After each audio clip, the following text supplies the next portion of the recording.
You're winding down, maybe lying flat, maybe curled up on your side. The room's quiet. Your body's heavy. Maybe you've already yawned once. Before we start, take a second to like, subscribe, and tell me in the comments, where are you watching from? And what time is it there?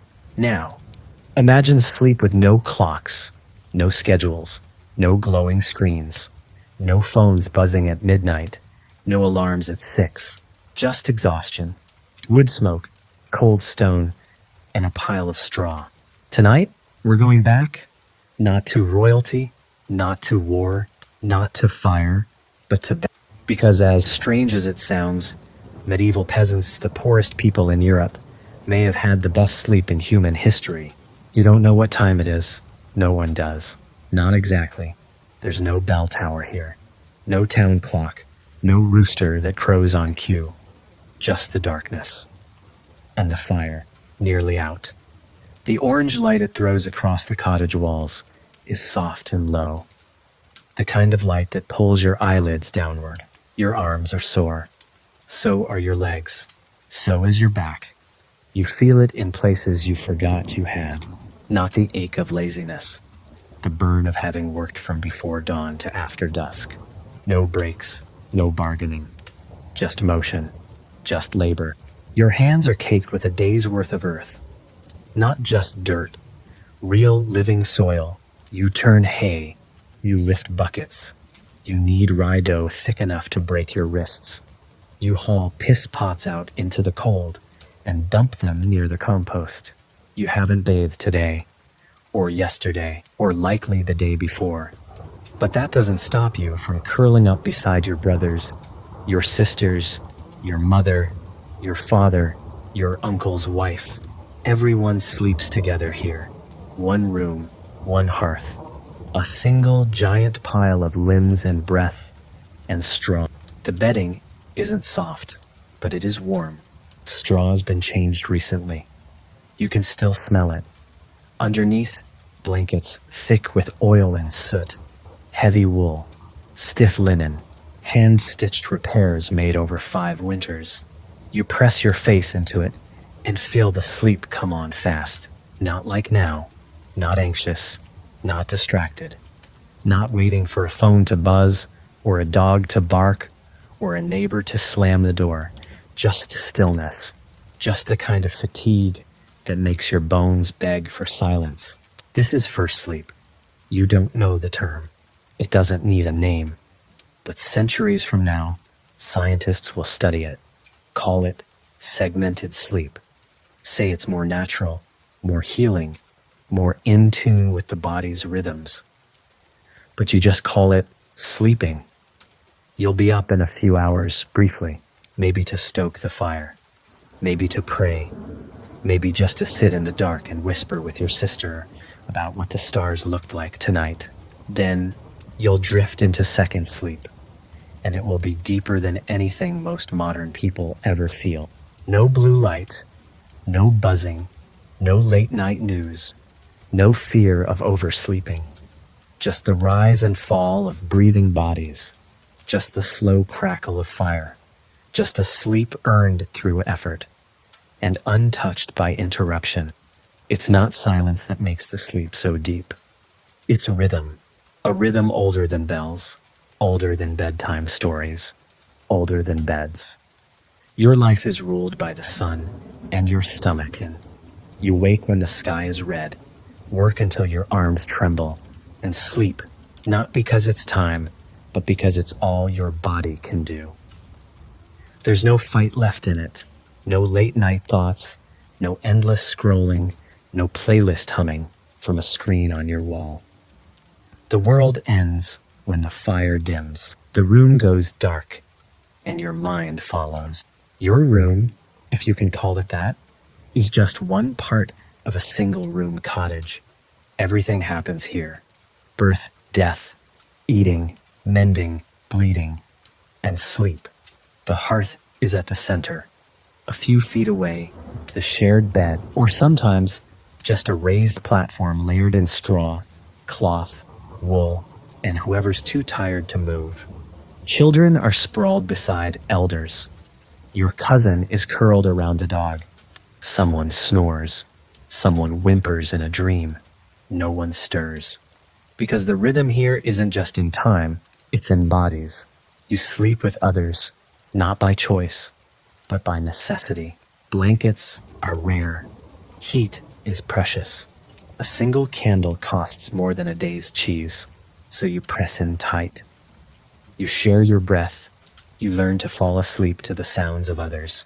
Feet twitching, mouths puffing, someone grinding their teeth, and in a strange way, it's comforting. The warmth, the closeness, the shared silence.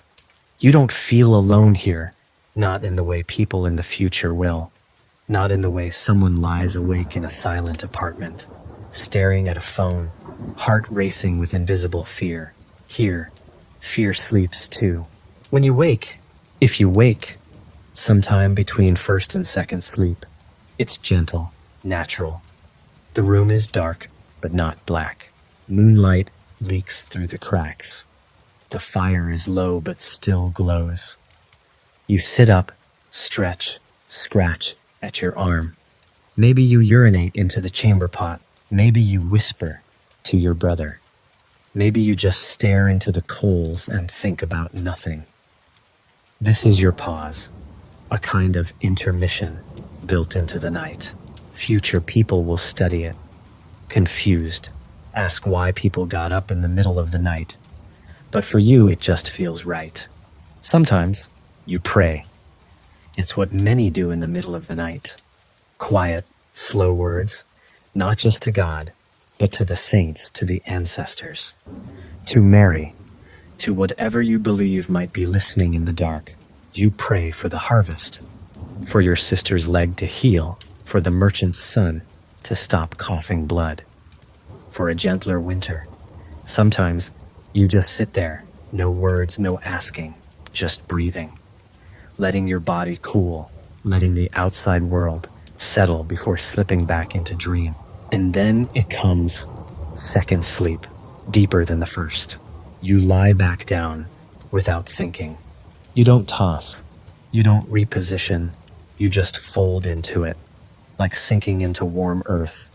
Your limbs are already waiting. Your mind already surrendered. And for the rest of the night, you are nowhere. No dreams.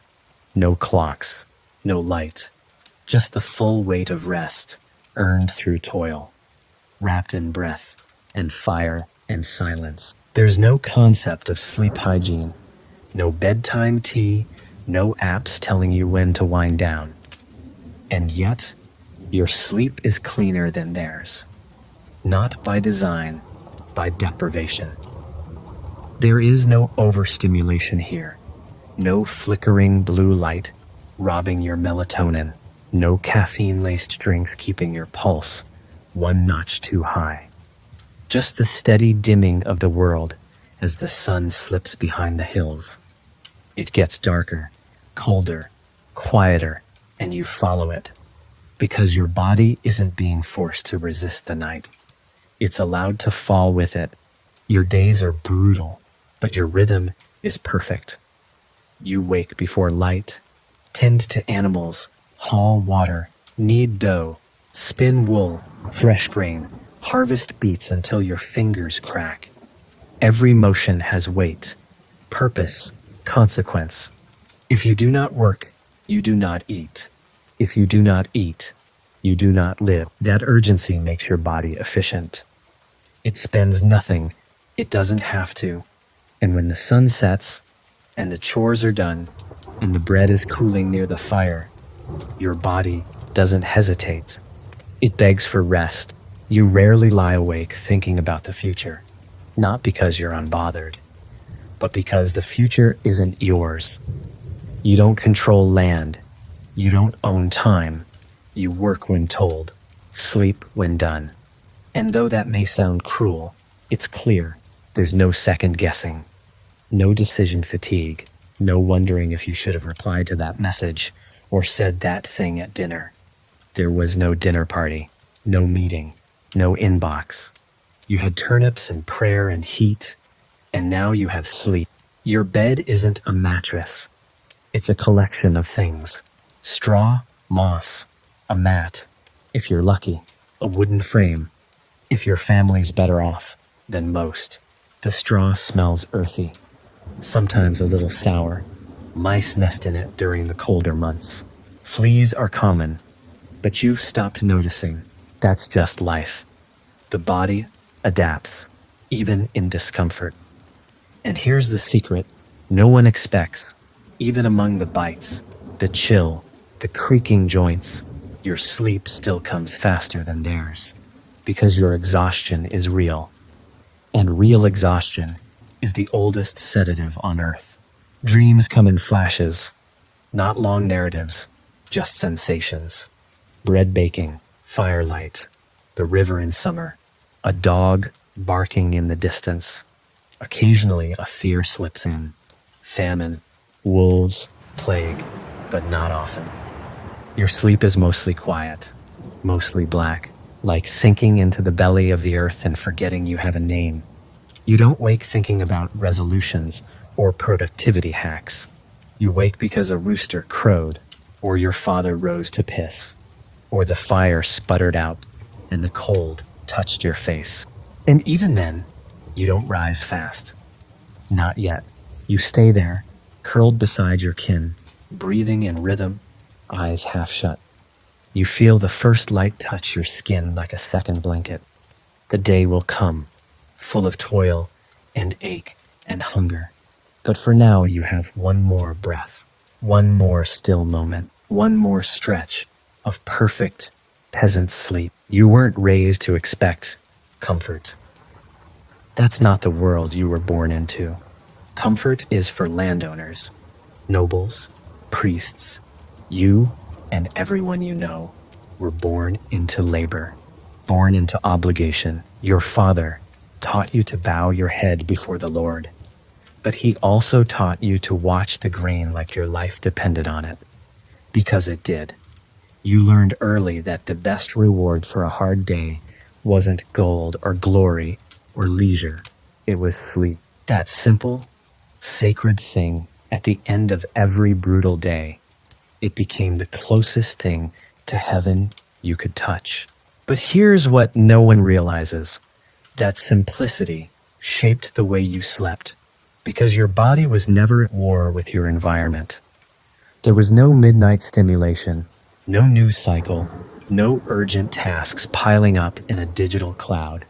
If something needed doing, you did it. And if it didn't, it could wait. The land didn't care about your anxiety.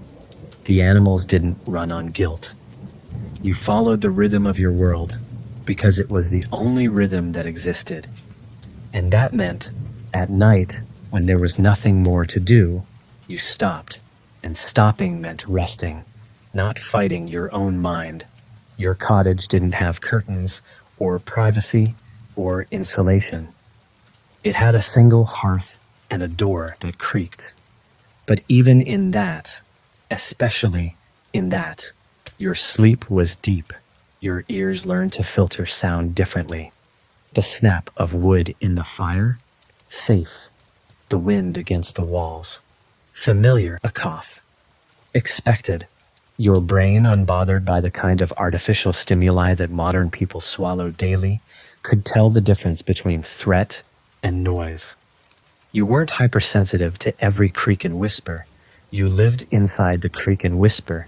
Your nervous system didn't overreact. It just listened, then let go, and you weren't alone. That mattered. You slept, surrounded by breath. People you trusted, or at least tolerated, were there in the dark beside you. You didn't think of it as support. You thought of it as life. But it meant something. You didn't lie awake wondering if someone would come through your door in the night. If someone forgot to lock the digital world out of your room, there were no alerts, no sudden messages, no sense of being hunted by your own mind. If someone entered your home at night, it was a wolf or a thief, and that fear was sharp, clear, rare. Unlike the constant background buzz of future people's sleepless dread, you used your body all day. You used your muscles, You climbed ladders, you lifted buckets, you carried hay bales, you walked barefoot over sharp stones, you wrung wet cloth with hands that already bled from rope work.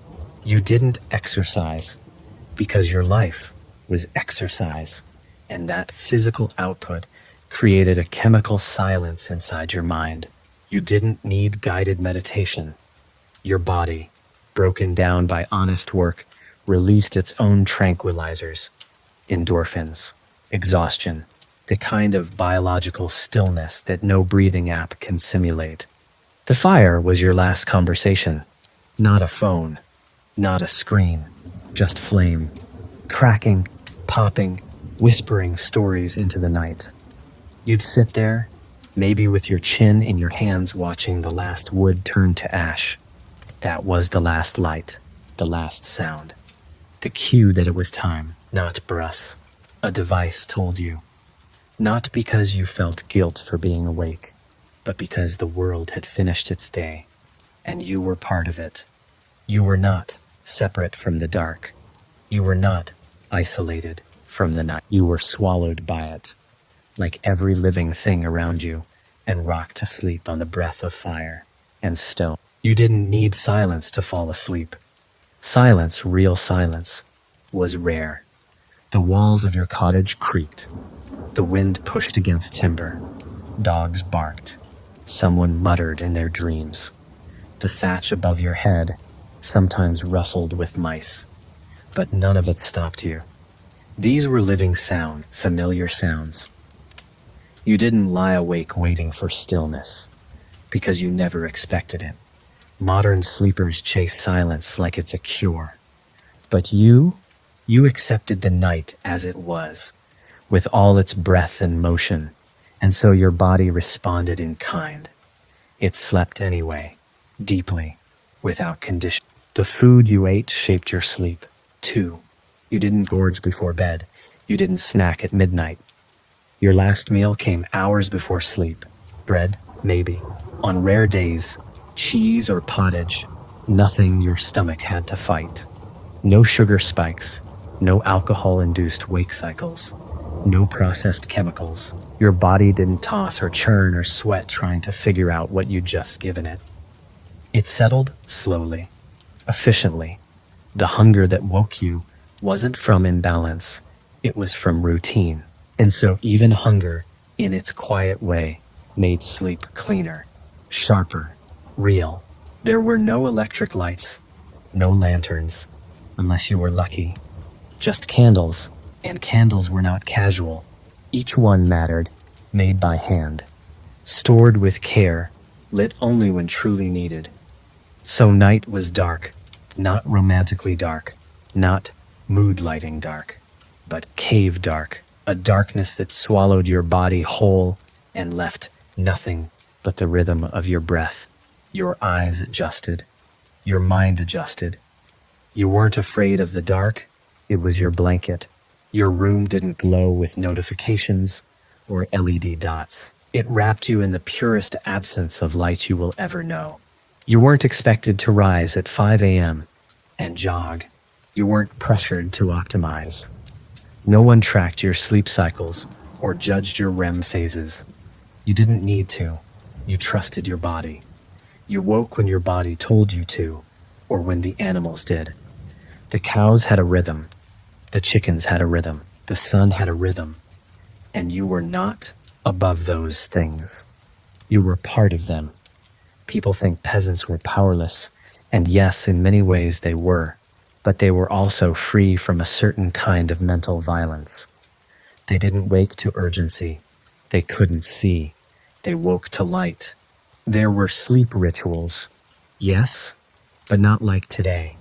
No lavender oil, no affirmations, no meditations. Your rituals were prayers, whispers, family murmurs, old songs. You might rub ointment on a burn or wrap your feet in cloth.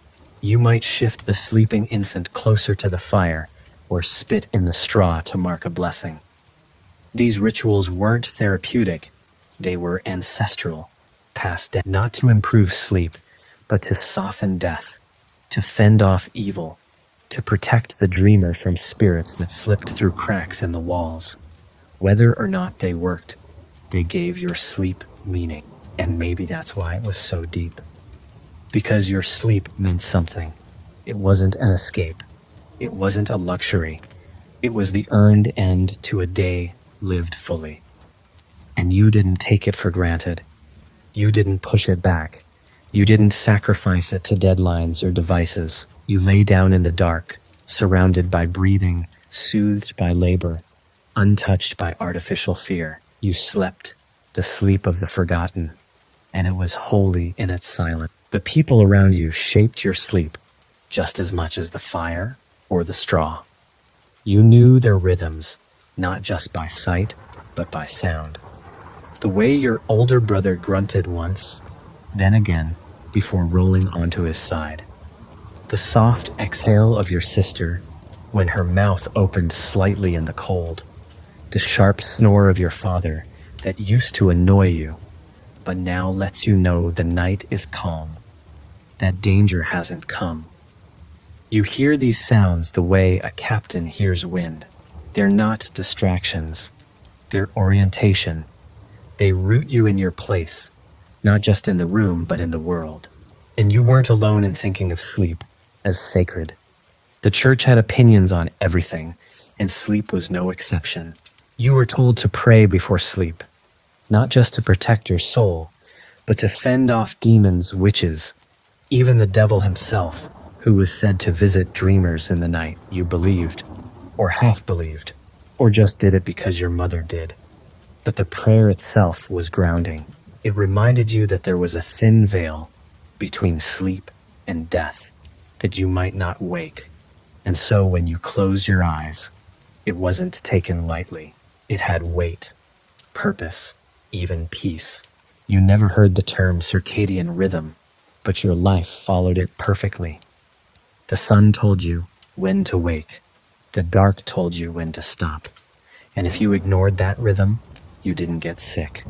You didn't get yelled at. You didn't get tired. You just didn't survive. You worked until you collapsed. And collapse in that world was sleep, not rest, not leisure, just a full body surrender. That surrender wasn't optional. It was biological, spiritual. You didn't schedule your nights, your body did. Some nights were harder than others. When someone in the house was sick or dying or had already died, when the wolves came close, when the harvest failed and your stomach growled louder than your thoughts. But even then, sleep came, because grief is a weight, and your body was already trained to lie beneath weight. You didn't toss and turn, replaying the day. You didn't scroll your mind through missed chances and imaginary futures. You mourned in your chest. You stared into the coals, and then, eventually, your body took over. It always did. Your dreams weren't safe havens. They were practical, sometimes prophetic, sometimes holy. The church taught you to fear certain dreams, the sinful ones, but you couldn't help what rose in sleep. Images of harvests, of fire, of faces you'd lost. You didn't dissect them. You didn't tweet about them. You woke, blinked slowly in the dark, and remembered only pieces. Then you moved on. Dream and waking life weren't split in two. They flowed into each other like mist across a field. Just different shades of the same sleep-bound world. And through it all, the aches, the rituals, the prayer, the darkness, you slept fully, deeply. The kind of sleep that doesn't ask questions, the kind you wake from with straw in your hair and sweat on your skin, blinking into a dawn that doesn't judge you for how long you slept or how early you rose. Just a new day, just another round of life. And you greet it, not from a place of exhaustion, but from the quiet, ancient fullness that only a peasant's sleep could provide. There's no such thing as bedtime in your world. No set hour, no glowing numbers ticking toward guilt. The sun goes down, and the day decides when it ends. Some evenings stretch long, full bellies, old songs, someone telling a story beside the fire. Others end suddenly, with silence, with a chill, with the kind of tired that doesn't ask permission. You don't resist it, you don't analyze it, you let it come, the way you let rain soak your cloak. Unwelcome, but honest. Children fall asleep first. They don't need to be told.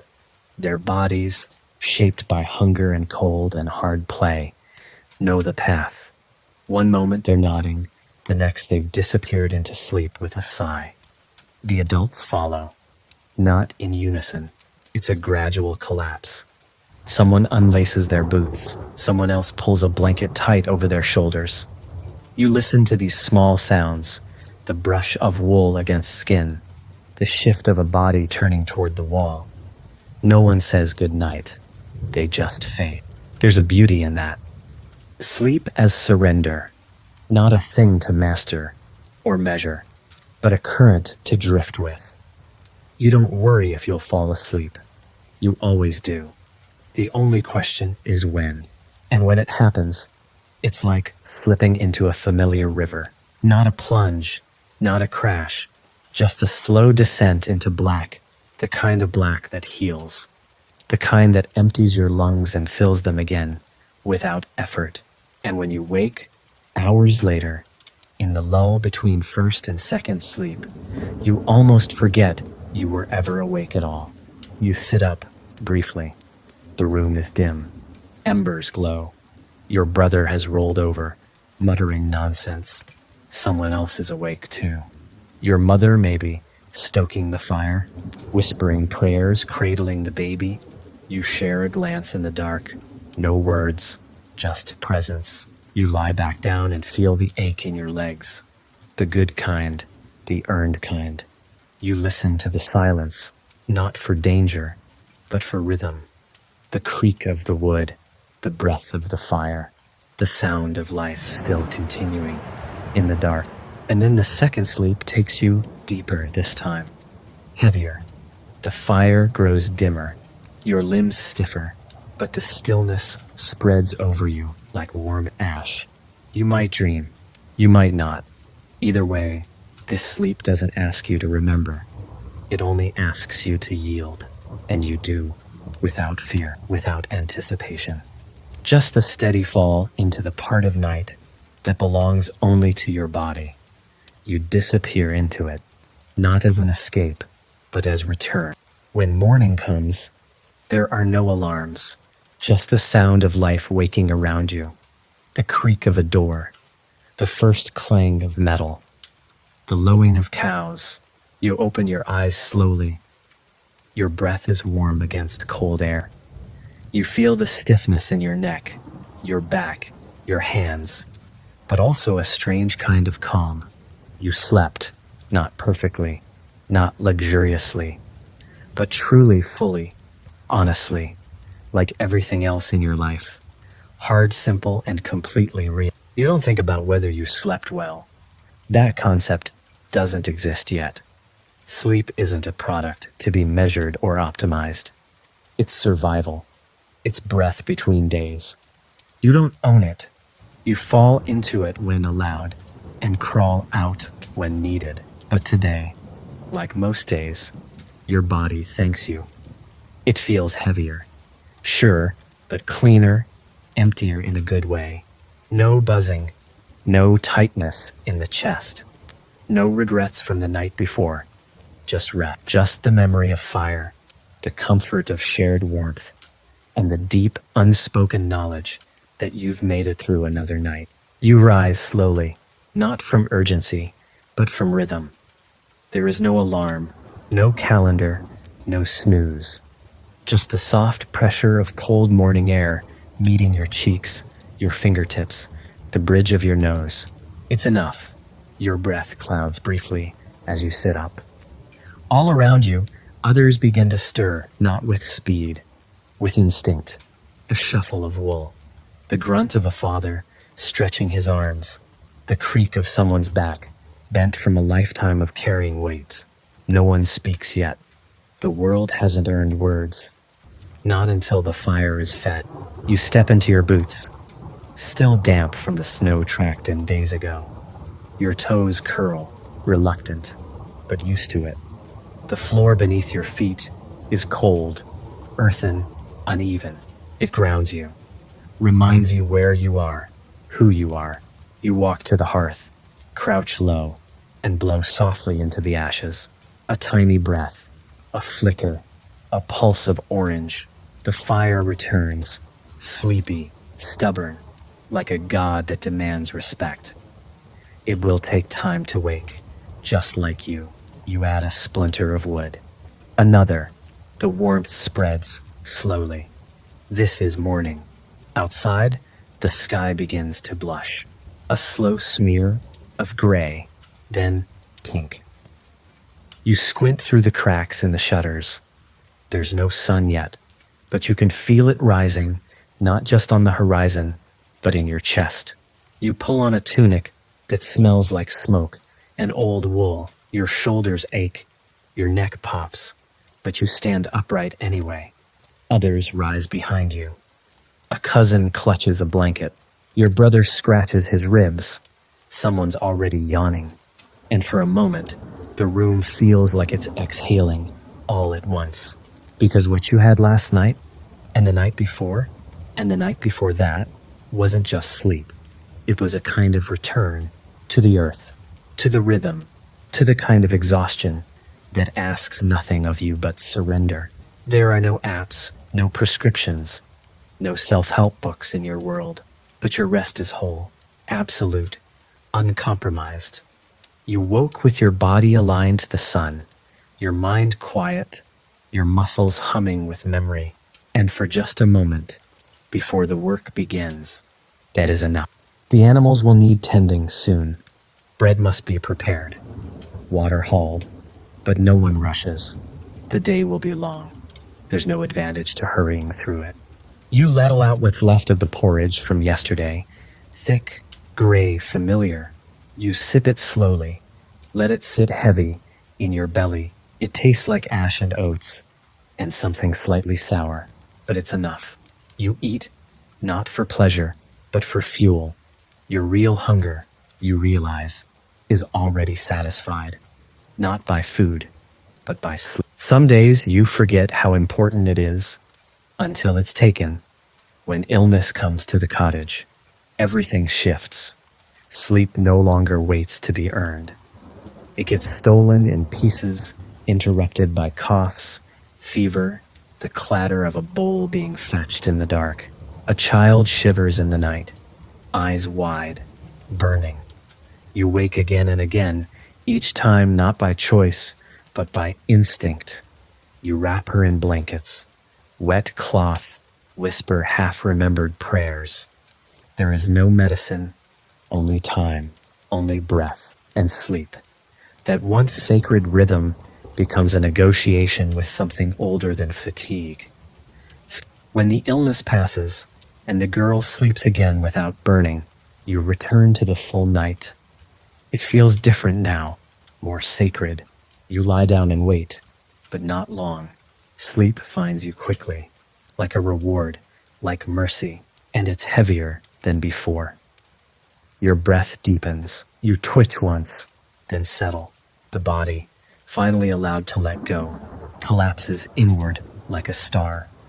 You do not dream, not of fire, not of children, not of what might come tomorrow. You sleep with the stillness of someone who has earned nothing and everything. Still, in the hours between tending and worrying, you rest, not fully, but enough. Enough to rise again. There's no luxury in breaking down. If the pigs aren't fed, they die.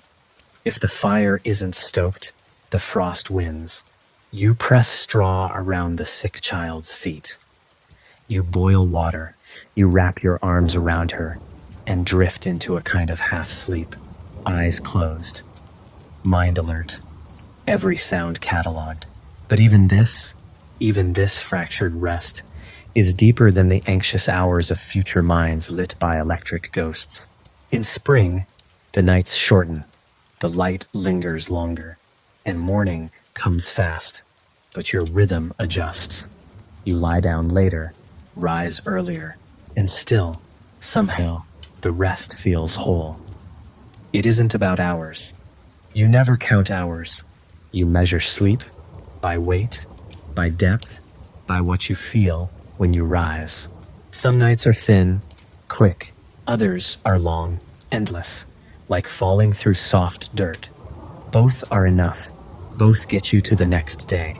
And in a world that forgets your name, the moment you're gone, that's all you ever needed. One more day. And as the season turns again, from warmth back to wind, from bloom to decay, you realize your sleep is the one thing no lord, no tax, no priest has ever managed to take from you. They own your land. They command your back, but they do not own your silence in the dark. They cannot touch what you dream. In that stillness, you are not a peasant. You are not a servant. You are not a body. You are just breath and warmth and memory wrapped in wool and ash and darkness. Sometimes, in those quiet moments between first and second sleep, you remember old stories, tales told by firelight, the kind that feel closer to myth than history. You remember the one about the woman who slept so deeply that a demon entered her dreams, or the man who dreamed of fire before the village burned. You don't know if they're true, but you know how real dreams feel when you're breathing beside someone who mutters your name while asleep. Dreams were taken seriously here. Sleep was never just sleep. It was a doorway. You didn't sleep to recharge for performance. There were no metrics waiting in the morning, no productivity to track. You weren't optimizing for anything. You slept because the body demanded it, and the body always won. There was no badge for being tired, no glory in staying up late. The village didn't care if you worked through the night. No one celebrated your grind. In fact, if you worked past sundown, people worried something was wrong. Too much ambition was strange, suspect, a sign that you didn't know your place or didn't want to keep it. There were times when you dreamed vividly, dreams of walking through empty fields under a sky with no moon, dreams of voices that spoke in tongues older than prayer. You didn't tell anyone, not because it was shameful, but because it was yours. In this world, everyone shares everything. Bread, labor, space, even the same narrow straw bed. But dreams are private. They belong to you alone. They come without permission and leave no trace. And when you lie back down the next night, they return, not as escape, but as shadow, as memory folded inside rest. Some say sleep is where God speaks clearest. The local priest preaches this sometimes, not loudly, but enough that you've heard it. He tells stories of saints who received visions in sleep, messages, warnings. You've never seen a vision, but sometimes you wake with a feeling, a heaviness in your chest, a strange clarity in your eyes, and for the rest of the day, you feel like something's changed. You don't tell anyone. You don't have the words, but you start to believe that sleep isn't just a closing of the eyes. It's a doorway that opens inward. The bed you lie on is not really a bed. It's a shared space, a platform of hay and cloth, surrounded by bodies that carry their own weight of days. Aunts, cousins, neighbors, sometimes strangers just for a night. You curl your limbs to fit between theirs. Learn to breathe in rhythm with the group. At first, it's uncomfortable. You for space. But over time, you find comfort in it, the low hum of breath, the heat of others pressed close, the sound of someone whispering prayers into the dark, just loud enough for no one to hear. You've heard stories about rich people sleeping alone in giant beds. They sleep on feathers, wrapped in furs, surrounded by silence. That seems odd to you, cold, even, unnatural. Who would want to lie in a dark room with nothing but themselves?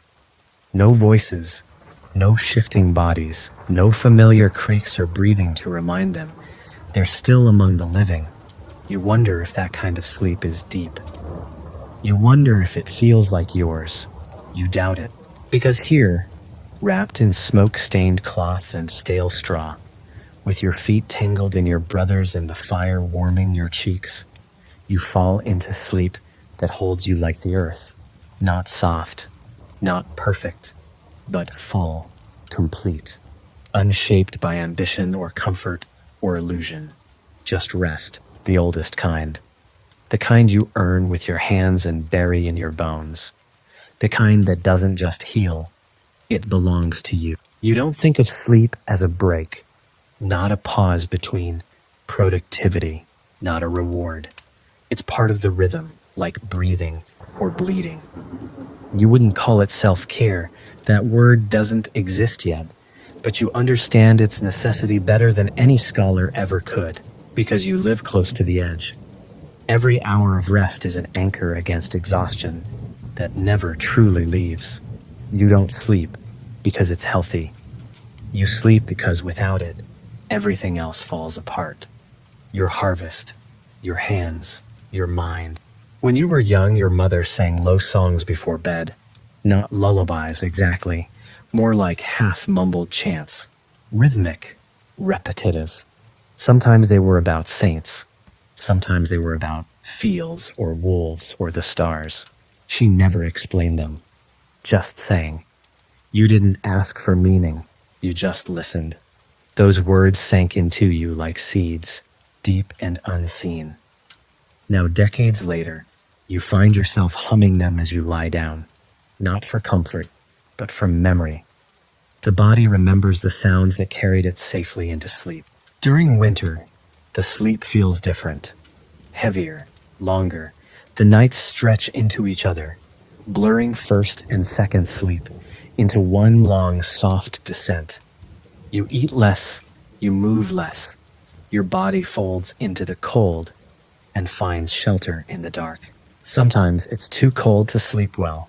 Your toes numb, your breath hanging frozen in the air. But the exhaustion wins anyway. Even cold becomes background noise.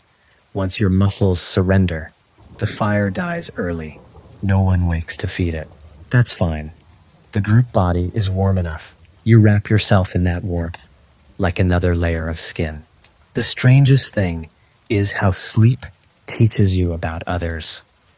You learn things no conversation can reveal.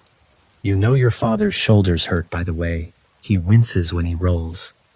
You know your sister's nightmares are returning by the soft gasp she lets out in her second sleep. You know who snores, who sweats, who curls into themselves when sick. You learn their rhythms, their silences, their fragility, and they learn yours. Sleep becomes not just rest, but recognition, a kind of wordless communion, repeated every night, without fail.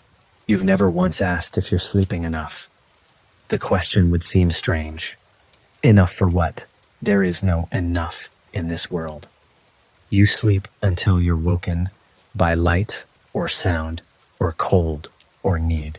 Some nights that's 4 hours, some nights it's 10. There's no consistency, only reality. And reality is honest. Brutal, yes, but honest. You don't worry about tracking rest. You worry about making it through the day. And if you do, the sleep that follows is the only answer your body needs.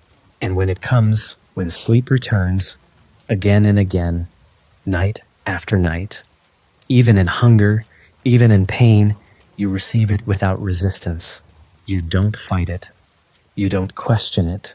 You lie down in the same place, under the same roof, beside the same people, and you let go. Not because life is kind, but because sleep is. It forgives everything the day does to you. It carries your weight so you can rise again. In your world, dreams aren't entertainment. They aren't symbols waiting to be decoded by professionals with books and soft voices. They're messages, warnings, Sometimes divine, sometimes frightening, sometimes meaningless, but never ignored.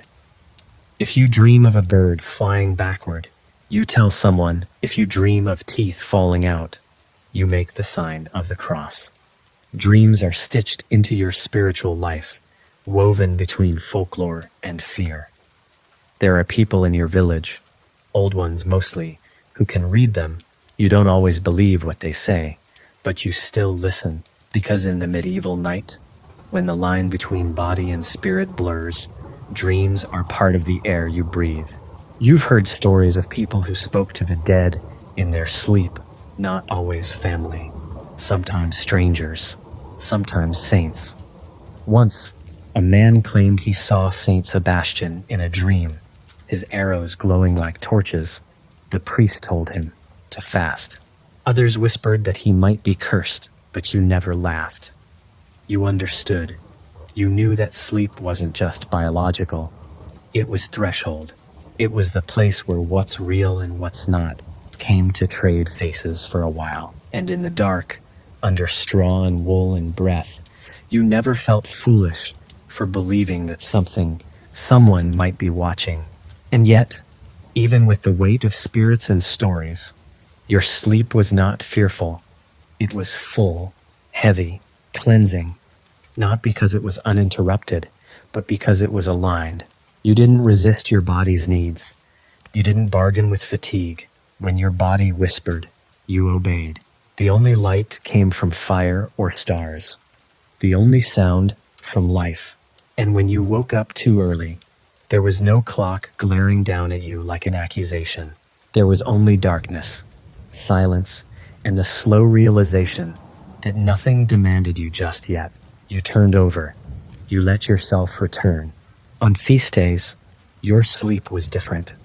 Your belly full, your limbs softer, the air heavy with meat and incense and mead.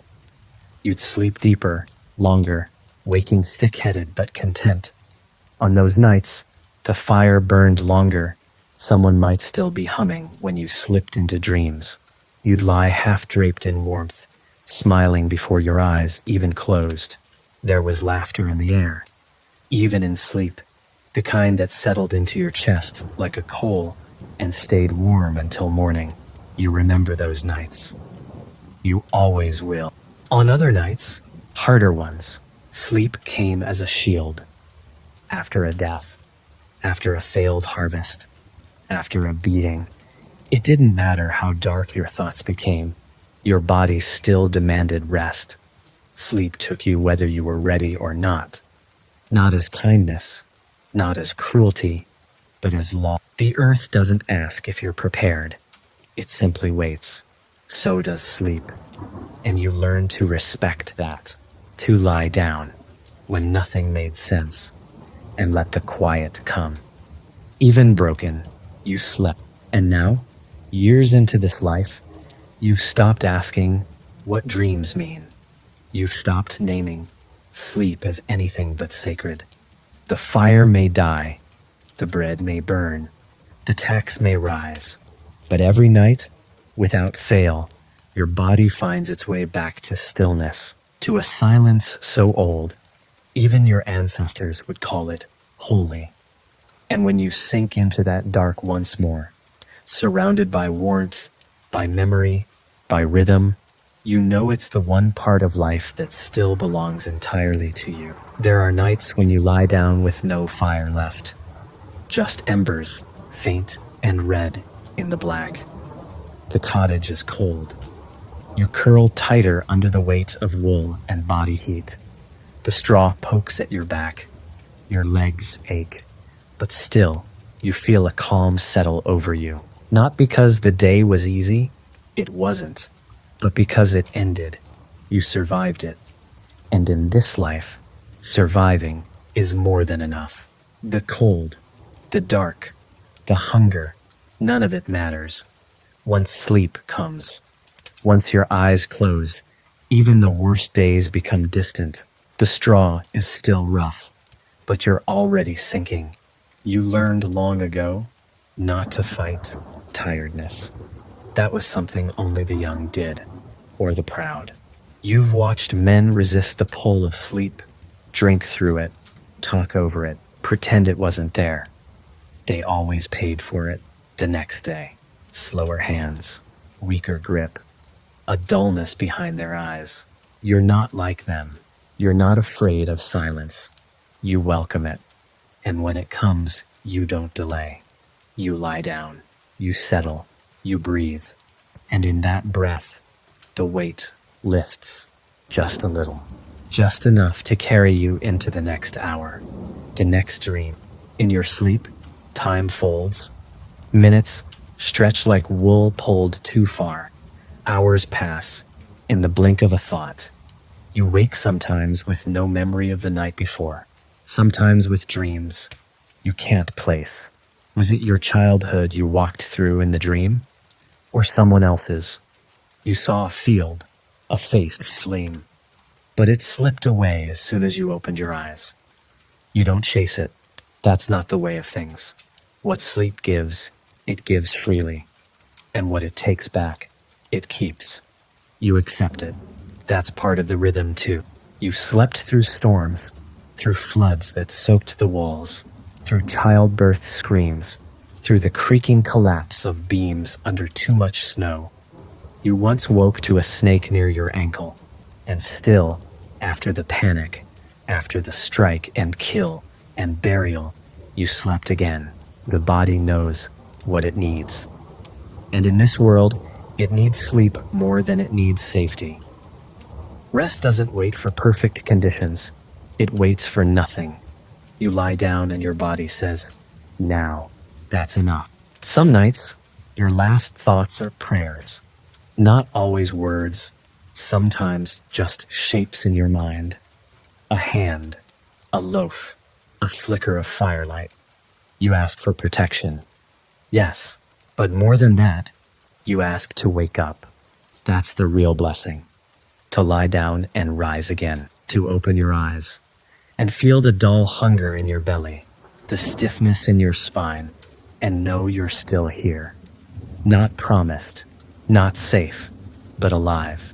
Sleep is your way of resetting the story, starting again. And that's the secret no one tells in the books. That for all its brutality, for all its loss, medieval life gave you one pure thing: rest that was never sold to you, sleep without performance, stillness without shame. You worked, you wept, you waited, and at the end of it, your body laid itself down like it knew something sacred, because it did, and it still does. You once asked your grandfather how he knew it was time to sleep. He didn't answer with words. He just looked out the window, toward the woods, toward the sloping hills beyond the field, where the sun was dipping below the treetops. He said, because the land is quiet now. That stayed with you, not the sentence. The feeling behind it, that sleep, was not about hours or rules. It was about listening to the chickens settling, to the pigs curling into each other, to the trees that no longer swayed. When the world quieted, so did you. You've never owned a pillow. What you have is a bundle of cloth stuffed with dried grass. It smells faintly of mold and soap and smoke. It's lumpy, but you've shaped it over time, flattened it just right beneath the base of your skull. It supports the ache in your neck, where years of lifting have carved something permanent into your bones. And when you press your head into it, your breath slows. Not because it's soft, but because it's yours, made by hands like yours, slept on by generations before you. A small, simple anchor in a world where little stays yours for long. There are moments, just before sleep, where your thoughts stretch thin, not like future minds racing, darting, spiraling. Yours slow into shadow. You think of the bread that burned this morning, the way your cousin laughed with her eyes closed, the red on the horizon that made you pause mid-swing. These thoughts aren't worries, they're echoes, loose ends from the day, gently unwinding. You don't cling to them, you let them fade. one by one, until the only thing left is warmth and weightlessness and breath. There's a rhythm to your nights, not just first sleep and second, but everything between. When to rise and check the fire, when to urinate into the cold pot near the door, when to pull your sister's blanket back over her feet without waking her. You know these motions. You do them with closed eyes. Muscle memory, born of habit, of necessity. Future generations will call this mindfulness. But for you, it's just living, being present, because there's no other option. Because nothing pulls you from this room, this moment, this breath. You've never once laid in bed fearing missing out. There are no distant parties, no new headlines, no friend you forgot to reply to. The only thing you might miss is the owl that sometimes lands on the beam outside your window. You've named it, even though you'd never say the name aloud, just in your head. You listen for it some nights, and when it doesn't come, you feel no panic, just absence, gentle like the sky without stars. It will return, or it won't.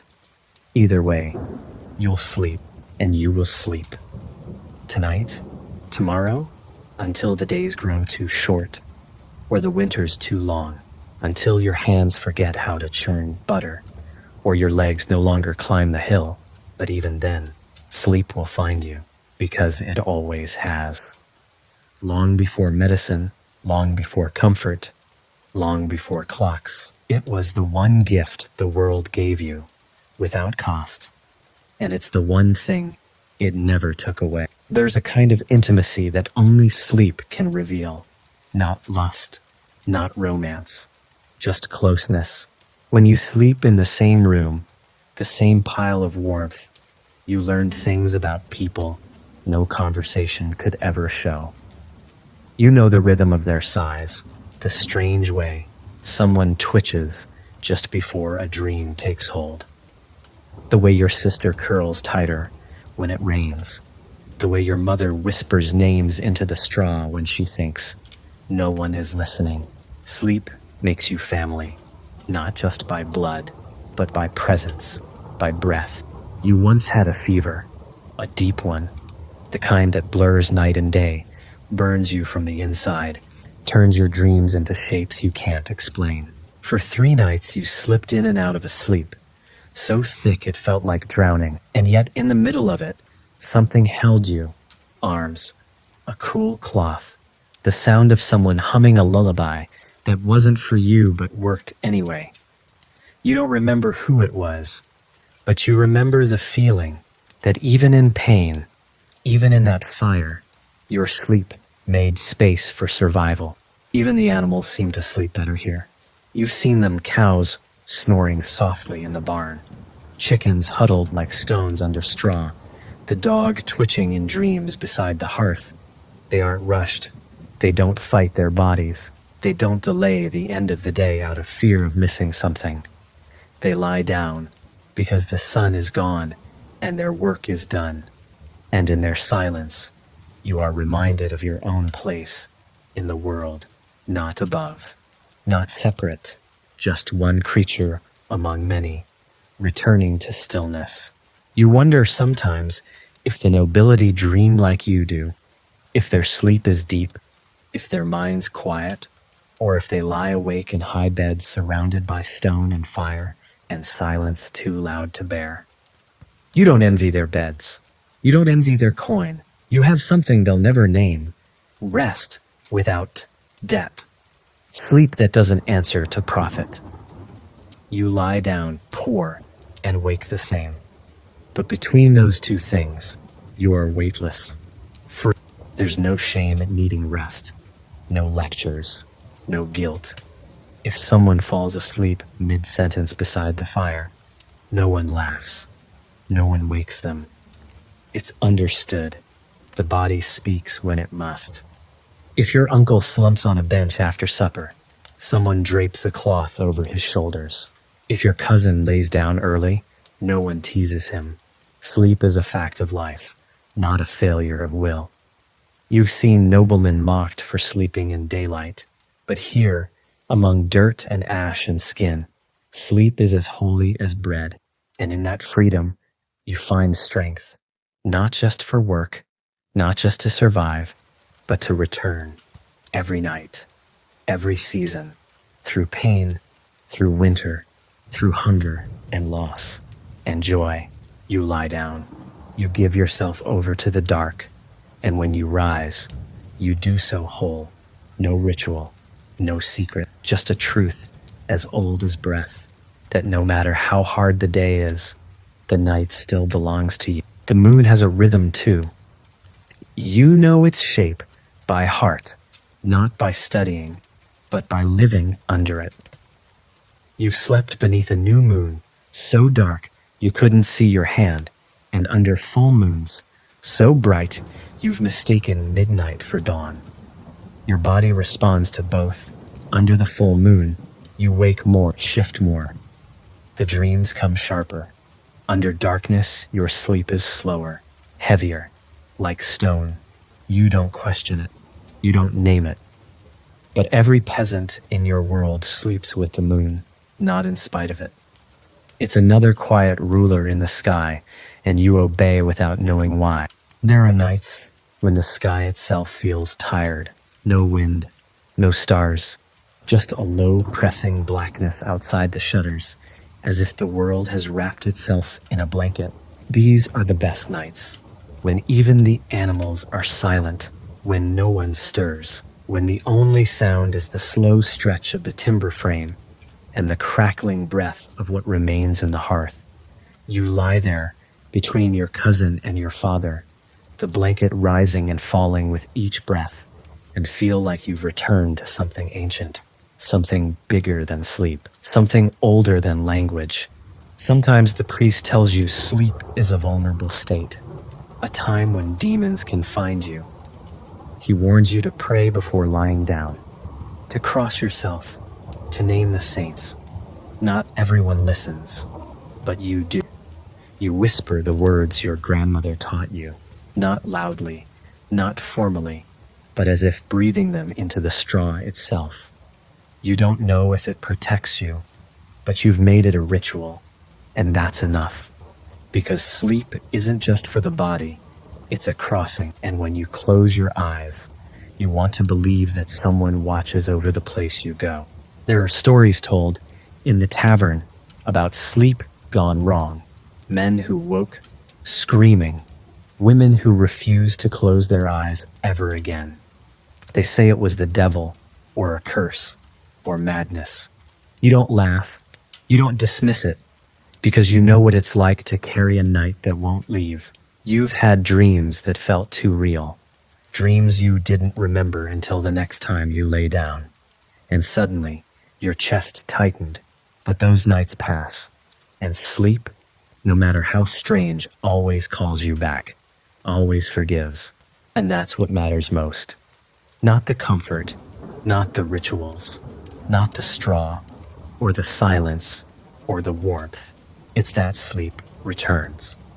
No matter how much the day takes, no matter how hard the wind hits your roof, no matter how little food you ate, or how heavy your limbs feel, sleep comes like a tide, like dusk, like mercy. And when it does, you do not resist. You lie down. You give yourself to the dark, and the dark, in turn, gives you back your strength. You remember sleeping in the fields once, during harvest, too far to walk back, too tired to care. You and your brother lay down among sheaves of grain, cloaks over your chests, dew already settling. The stars were cold and endless. You felt small, but not scared. The earth was beneath you, the sky above, and between them, your breath, fogging the air, slow and steady. You didn't dream that night, just blackness, and when you woke, the sun had barely risen, and your body felt like it had melted into the ground. You carried that sleep with you, for days, still do. You've lived through famine. That kind of hunger doesn't let you forget. It doesn't just gnaw at your belly, It hollows out your thoughts. It makes the days stretch long and slow, like walking through thick mud. You'd think hunger would steal sleep, that it would keep you awake with pain. But no, it deepens it. It makes sleep heavier, stranger. You lie down, not to rest, but to escape. Not because you're tired, but because you need to disappear for a while, and your body, mercifully, allows it. There are days when you don't eat at all. The bread is gone. The broth is thin. You drink warm water and chew the inside of your lip to keep the ache away. But when night comes, you still lie down. You still cover your feet. You still press your cheek into that same old cloth bundle, and you drift, sometimes faster, sometimes slower, but you drift. The sleep that comes after starvation is different. It's not comfort. It's not peace. It's a kind of surrender, a collapse that feels like floating. It is, in its own way, divine. You don't dream as much when you're hungry. Or maybe you do, but they're less vivid, more distant. You wake with vague shapes in your memory, a hand reaching out, a bowl overflowing, a sky that rains wheat. You tell no one. No one needs more stories of food. But in those dreams, your body gets something it doesn't have in the day. And when you wake, even in weakness, there's a kind of softness in your limbs, like the dream fed you, like your soul ate something your stomach couldn't hold. Not all your neighbors survived the hunger. You've laid beside cousins who never woke. No one speaks of it. No one screams. Death comes quiet in the dark, sometimes gentle, and still the night after. You sleep, not well, not without pain, but you sleep because there's no other choice. You've learned that grief is not loud. It's slow, heavy. It slips into your bones. And still, the fire must be kept. The pigs must be fed. And your body, ruined or not, must rest. So you sleep with tears still drying, muscles still sore, heart still cracked. And the next day, you rise. Sleep doesn't save you. It doesn't change your world. But it gives you the smallest edge. One more inch of strength. One more step across frozen earth. It keeps you from vanishing completely. And even now, when the hunger has passed, and the bread is back, and the stew is thick again, you remember those nights. You remember the way your body gave in, not from defeat, but from trust. Trust that morning would come, that something would return. And every time you lie down now, you carry that history. You remember what it cost to sleep through hunger. You remember that even in suffering, your body still reached for silence, still folded into the dark, still healed, just a little. That's the miracle. Not that medieval peasants slept well, but that we slept at all. And we did. Again and again. Because even if we had nothing, sleep still belonged to us. Not all sleep came easy. There were nights when the fear was too close, when the rumors spread of raiders, soldiers, taxes, doubling, the church taking your only cow. You'd lie there, curled in straw, eyes wide open in the dark, listening for footsteps that weren't there. You didn't cry. That was for daylight. At night, you were silent, breath shallow, hands clenched around nothing. But even then, sleep would come. Not because you weren't afraid, but because fear eventually wears itself out. It runs in circles until it drops. And when it does, your body takes over. The fear didn't come from ghosts or dreams or shadows on the wall. It came from real things. A knock at the door, a demand from a noble, a fire set to fields you'd spent months tending. You'd seen what fear does when it stays too long. A neighbor who stopped speaking, a mother who forgot how to laugh, a child who grew silent after his father was taken. But even for them, eventually, sleep came back. Maybe not as it was, maybe not as deep, but it returned, and in those broken hours, they found something to hold on to. You learned to sleep lightly when needed, one ear open, one leg always close to the edge of the bed, ready to rise. But you also learned how to let go when it was safe, to sink fully into the dark. That's a skill. Not everyone has it.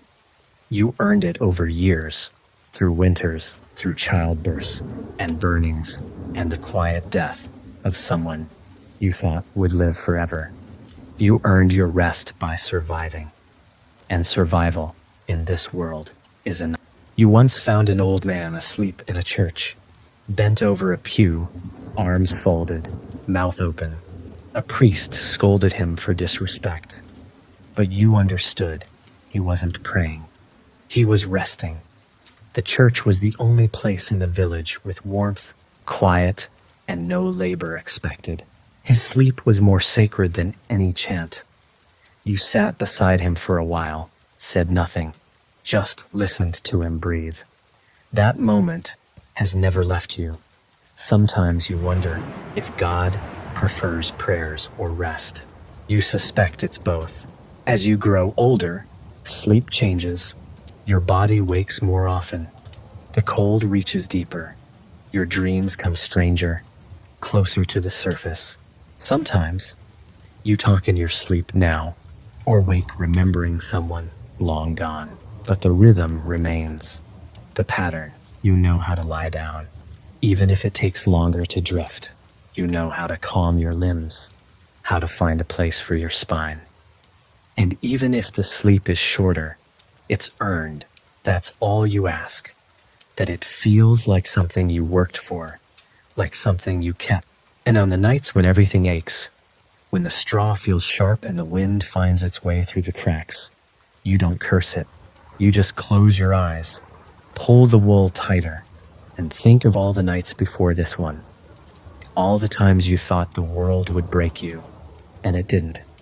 'Cause here you are, still breathing, still warm, still sleeping beneath the same old roof, in the same quiet dark, in a body that refuses to quit. There are superstitions about waking in the wrong hour, the in-between times, just after midnight, just before dawn.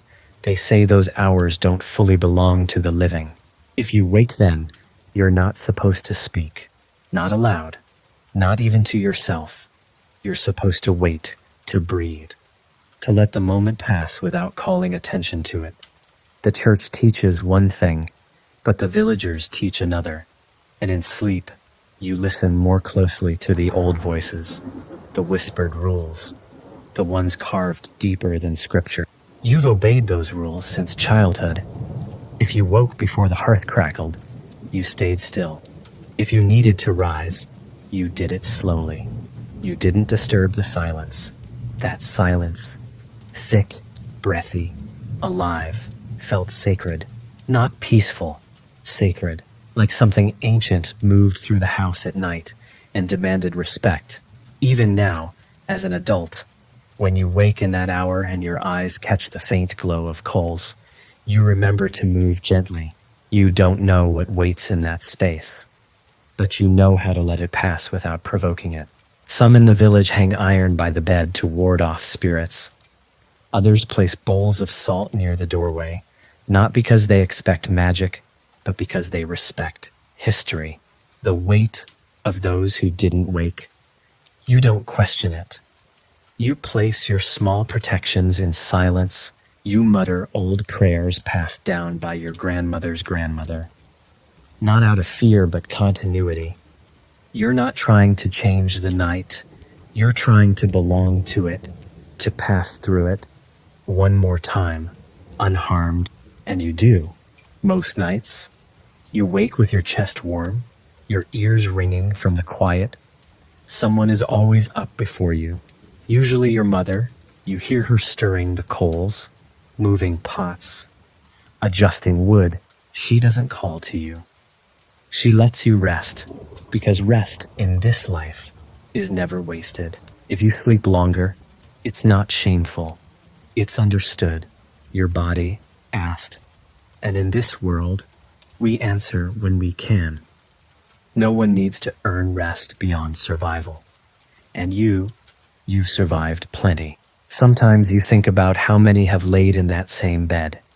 Your father, his father, children who never made it past winter. You can feel the generations in the wood beneath you. The straw holds whispers. The walls sighs. You're not alone in your sleep. Not really. You are wrapped in memory, in breath, layered on breath. Every body that came before you has taught yours how to rest. And even if no one speaks of it, you know, you carry it in the way your shoulder turns into the curve of the wall, the way your knees fold, just so, the way you find the warmth without opening your eyes. And when sleep comes now, slow, thick, wrapping your limbs like a cloak, it brings with it not just rest, but belonging. You are a thread in a larger quilt. You are not separate. You are not suspended in a void. You are laid down like seed into earth, covered in warmth, weighted by time, and sleep, as always, does what it was made to do. It holds you without question until the next light rises. There is no such thing as sleeping in total silence. The world hums, even in stillness. A dog shifting beside the door, a log collapsing into ember, wind brushing across the thatch roof like a hand over skin, and underneath it all, breath, yours, theirs, the breath of everyone around you, a shared rhythm, in and out, shallow and deep, sometimes overlapping, sometimes staggered, but always there. You don't just sleep near people, you breathe with them. And that makes the sleep deeper, not lonelier, not quieter, but anchored. As you age, your body becomes less predictable. The joints ache longer, your sleep breaks more often, but your relationship to sleep doesn't weaken, it strengthens. It becomes more tender. You learn how to prepare for it, how to respect it. You take care with your last steps before lying down. You fold your cloak neatly. You stretch your fingers, rub your knees. These aren't rituals of vanity. They're acts of kindness toward the body that has carried you through mud, fire, and winter. You speak to your sleep through motion now, not words. On rare occasions, you sleep alone, when tending a relative's house, when someone else needs your spot in the pile. Those nights are not restful. You feel exposed, unheld. The silence is too thin. You hear every tick of wood, every distant owl. The straw doesn't warm fast enough. You wake more, your dreams are scattered. It reminds you how much of your rest depends not just on sleep itself, but on togetherness. People think of peasants as having no privacy, but you learned long ago there's a kind of peace that only shared sleep can offer.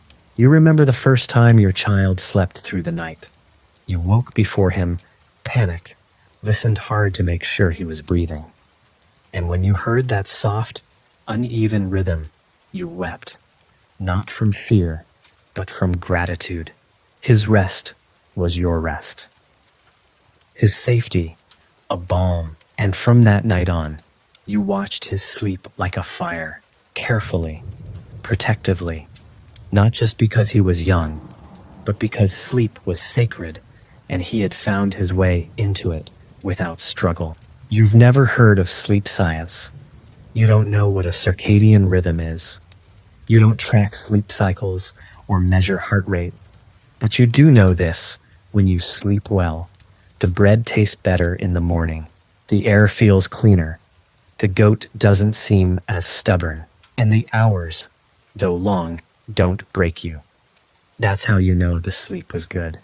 It shows up in the way your day begins, in the way your body greets the sun, in the way you move through labor without dread. And one day, long from now, when you've grown too old to rise before the others, they'll let you sleep longer. They'll stir the fire without waking you.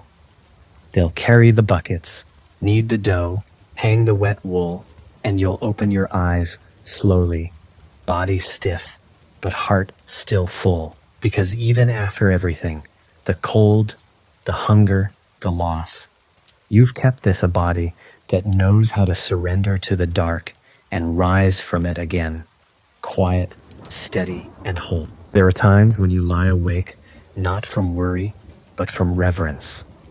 When the fire has gone dim, and the others are snoring or stirring in sleep, and you find yourself simply listening, not because you can't sleep, but because the night feels full, like it's trying to say something. You don't try to name the feeling. You just lie there, hands on your chest, staring into the dark, and feel the old weight settle.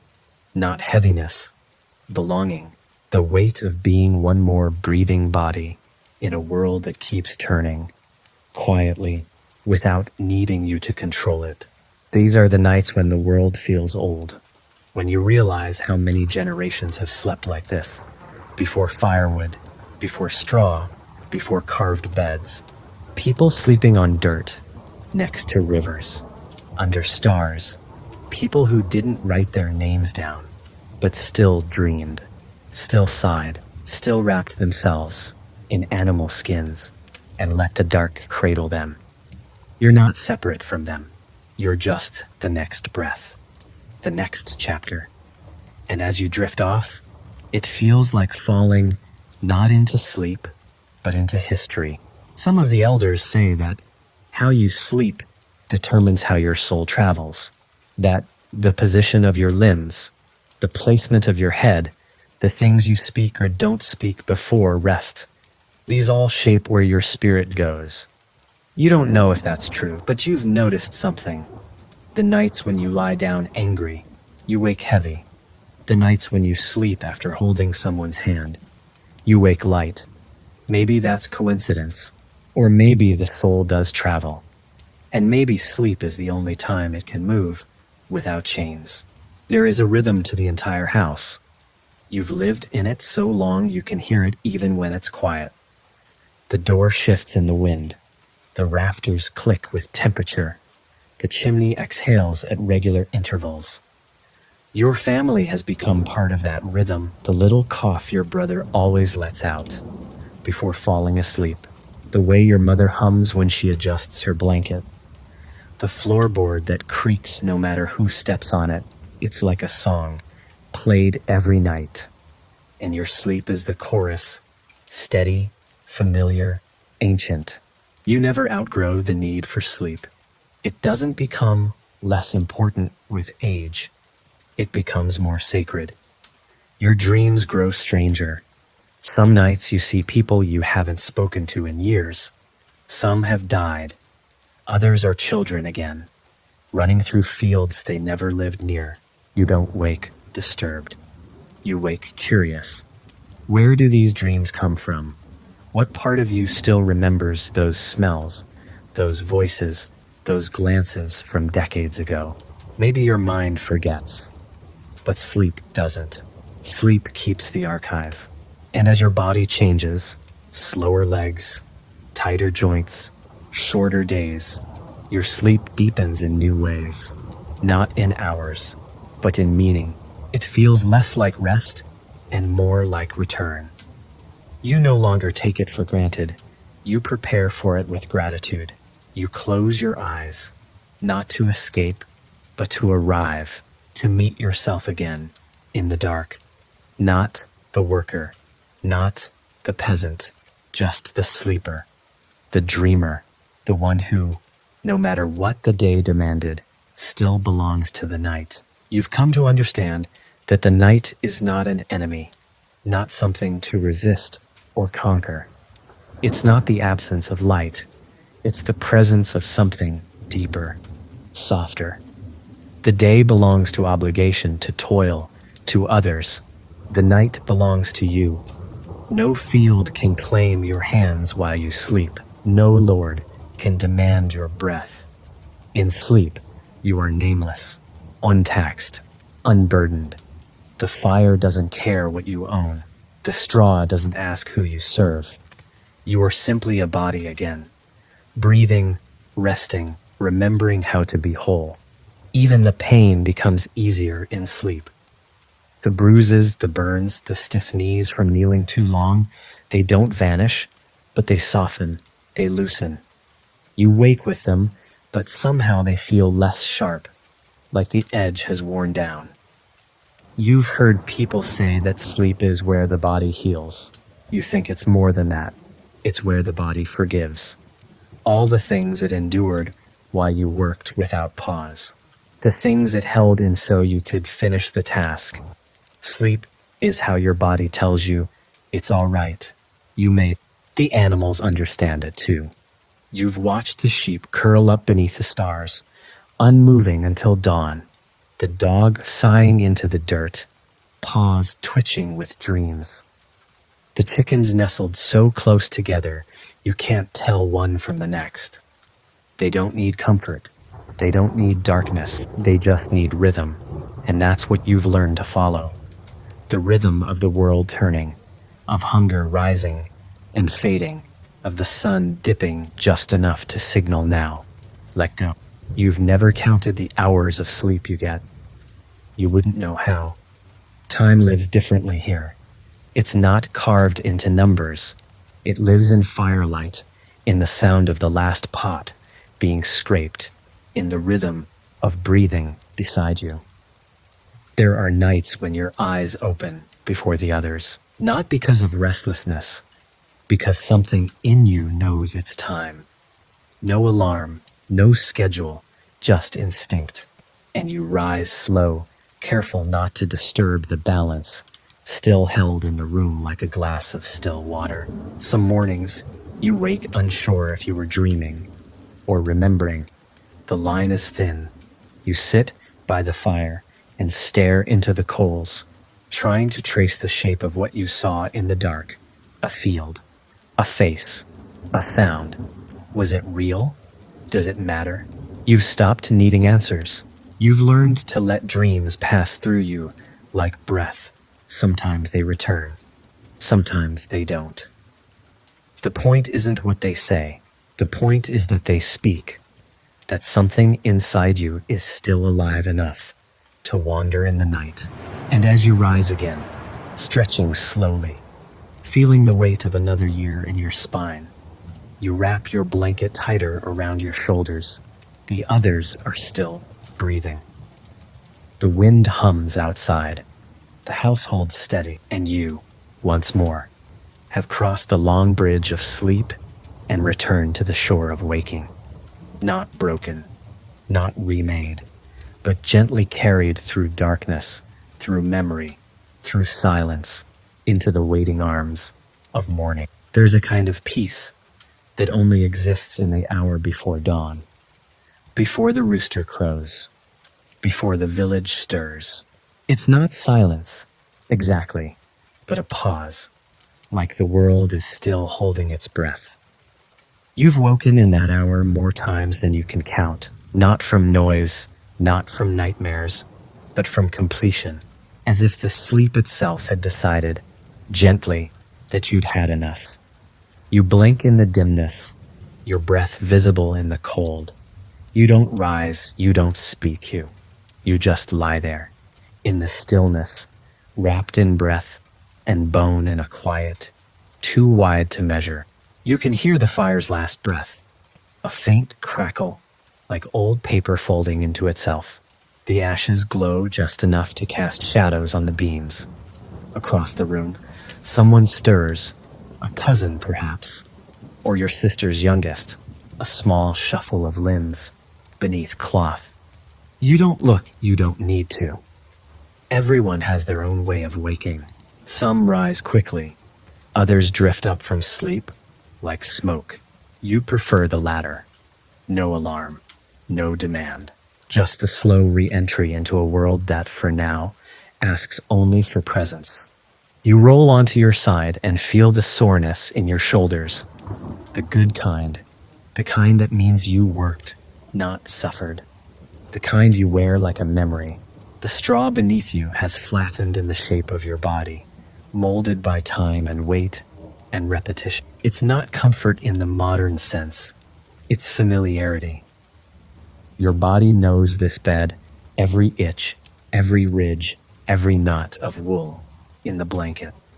And because of that, it relaxes more easily here than it ever could on the feathered thrones of the wealthy. You rise slowly, stretch, your spine pops in 3 places. You wince, then smile. Pain means you're alive. You rub your eyes, adjust your tunic, shuffle to the fire and crouch beside it. The coals blink back at you like sleepy eyes. You stir them gently. Add kindling. Below, the flame returns, soft and blue at first, then orange, licking at the cold. It's a small miracle. Every morning, the fire comes back. The body wakes. The world restarts without needing permission. The others begin to wake now. You hear someone cough. A child murmurs in their sleep. Feet find the floor. A pot scrapes. But there's no rush. The day will come, whether you race toward it or no. And so, even as the room fills with breath and motion and mourning, you remain still for just a moment longer, watching, remembering, feeling the last traces of sleep slip from your skin like mist. You don't clutch it. You just let it leave.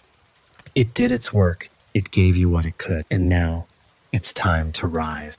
And as the sky outside turns from ink to ash to pale blue, you know this truth without needing to say it. Sleep is not a weakness, not a retreat. It's your inheritance, your ritual.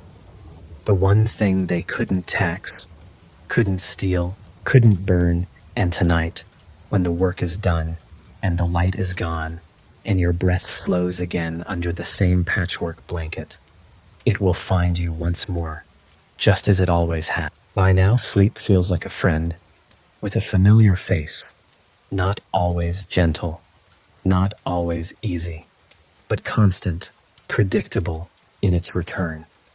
It doesn't care if you made a mistake today, if you broke a tool, if you lost your temper at your brother, or spilled the flour meant to last the week. When the day ends, sleep still comes. It doesn't wait for you to be perfect. It only waits for you to stop. That's the secret you've learned. You don't earn sleep by doing things right. You earn it simply by enduring. The children in the house understand this better than anyone. They don't talk about being tired. They just collapse.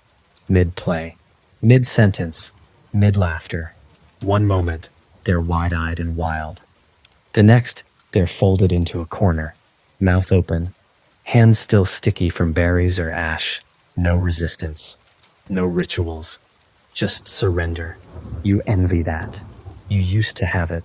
You still do in pieces. When the work's been long and the evening quiet, sometimes you feel it. The body taking over, softening, closing your eyes before your mind can argue. There are nights when the sky outside is alive with weather. Rain hammering the thatch, wind howling like wolves. The walls shiver. Water leaks through a crack in the window frame. Still you sleep, not out of bravery, out of certainty. You've known worse. You've seen nights colder, darker, louder, and through all of them, the body survived. The straw held. The blankets did their work. You've learned not to fear the elements once you've tasted them and returned whole. And then there are the rare nights, the holy ones, when all is well, when the belly is full, when no one is sick, when the chores are done before sundown, the fire strong, the room warm, and nothing left to fix. These nights come like gifts, like something undeserved, but wholly welcome. You lie down in that warmth, tucked between limbs and laughter, and feel it in your chest. This is the sleep people remember when they're old, not because it's different in hours, but because nothing is missing. For once, you get to rest without fear. That's rare. That's sacred. Even in your sleep, your body carries knowledge of how to keep warm, how to turn just enough to ease the ache in your spine, how to shift your legs without waking your partner. You dream with this wisdom. You live with it. Every night reinforces it. This isn't just sleep, it's a lifelong lesson in patience, in breath, in letting go. You don't write this knowledge down. You don't teach it. You just live it. Every evening, every winter, every ache, every sigh. And when the dawn comes again, soft, pale, quiet, and the world pulls itself out of shadow, you rise knowing that your sleep has done more than rest your limbs. It has rooted you in time, in place, in the pulse of a life that, while simple, is full. You'll light the fire again, sweep the floor, tend the animals. And tonight, when the dark returns, so will sleep, faithful, quiet, and ready to carry you again. You've grown used to the weight of sleep, not just as rest, but as ceremony. Every night, the act of lying down feels like stepping into something older than yourself. You lower your body onto straw the way some bow in church, with intention, with respect. Your back curves the same way it always has, settling into its usual bend. Your hands come to rest across your chest or tucked under your chin. You do this without thinking. These are rituals you never chose. They were shaped by repetition, by need, by survival, and over time, they became sacred. When visitors come, the rare traveler, the wandering monk, the cousin from the next village, they notice the way you sleep. They don't always say it aloud, but you can tell. They sleep differently, fitfully. Their bodies twitch. They shift too often, wake too easily. You watch them with curiosity. It's not that they're soft. They've lived hard lives too, but they sleep like they're waiting for something, like they're unsure if they deserve to let go. You wonder if the farther you live from the land, the harder it is to trust the dark. Some nights the fire burns longer than expected. Maybe someone told a story too long.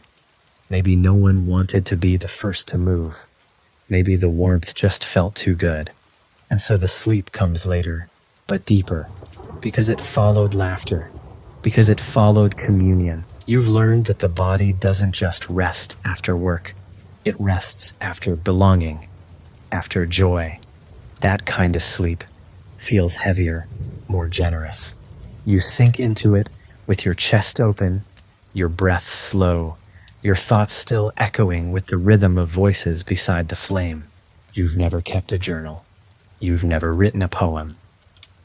But if someone asked you where your truest memories live, you'd point to the moments just before sleep, when your body is still and your mind floats between one world and the next.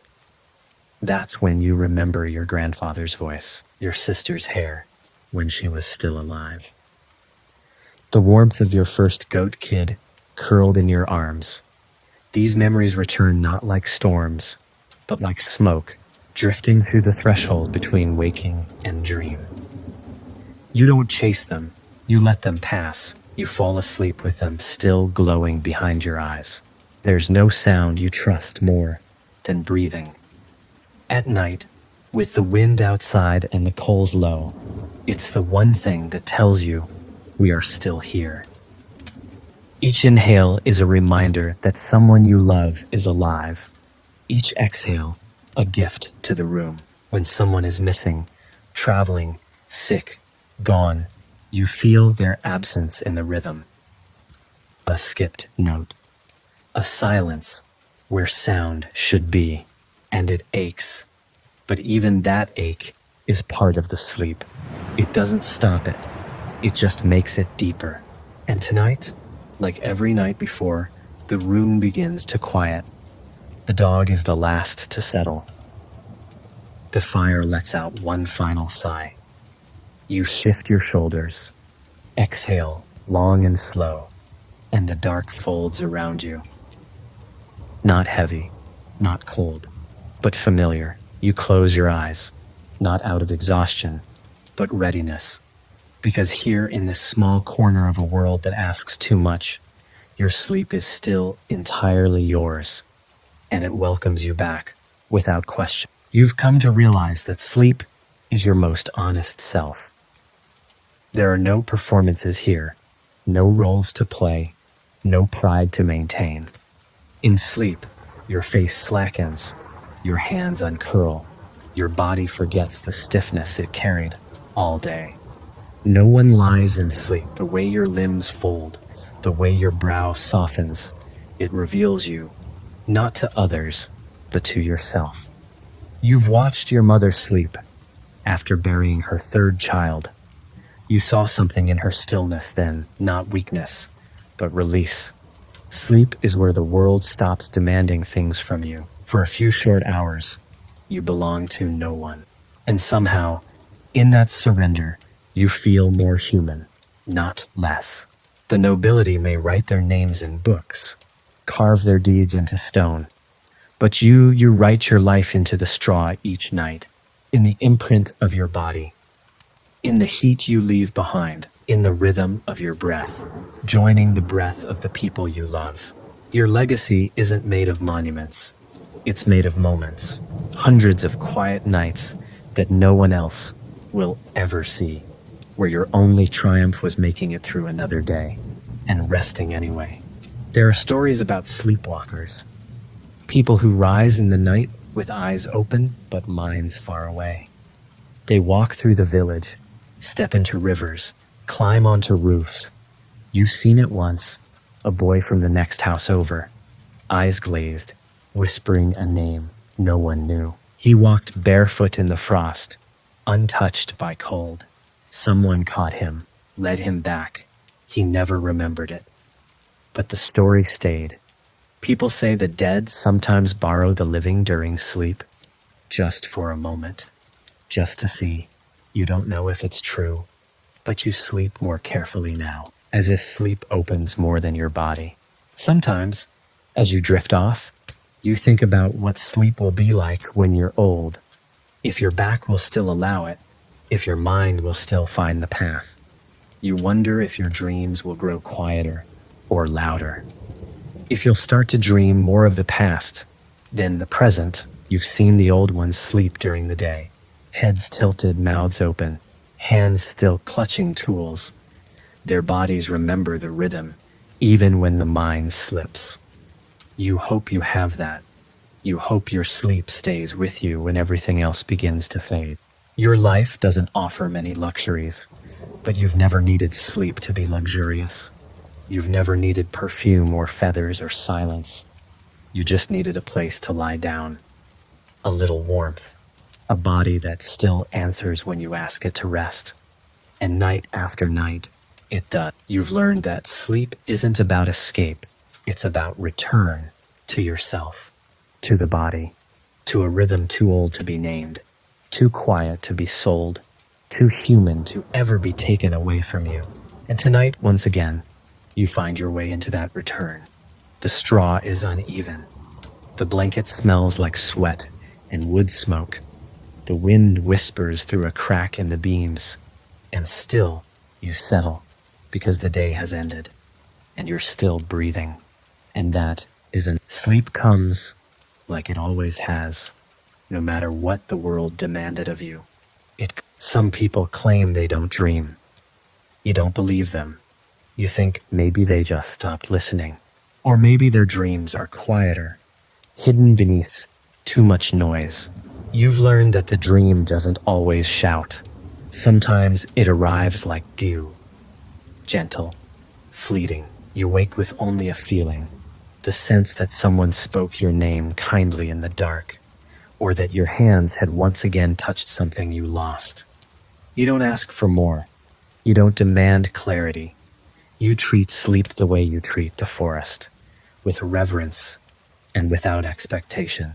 Children fall asleep to stories, but you've learned that stories live inside the sleep itself.